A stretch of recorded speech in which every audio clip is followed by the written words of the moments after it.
Good day, everyone, my dear brothers and sisters in Christ. Today is Thursday, November 16, 2023.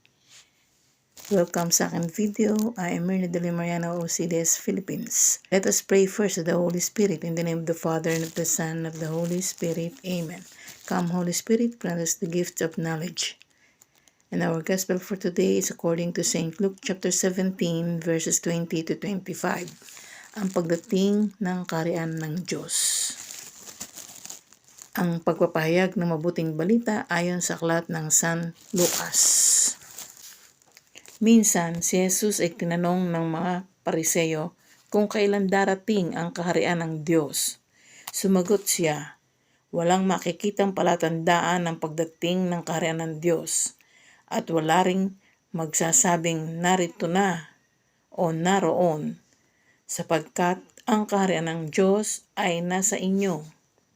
At sinabi niya sa mga alagad, darating ang panahon na hahangarin ninyong makita ang isa sa mga araw ng anak ng tao. Ngunit hindi ninyo ito makikita. May magsasabi sa inyo, naroon o narito. Huwag kayong pupunta at huwag kayong maniniwala sa kanila.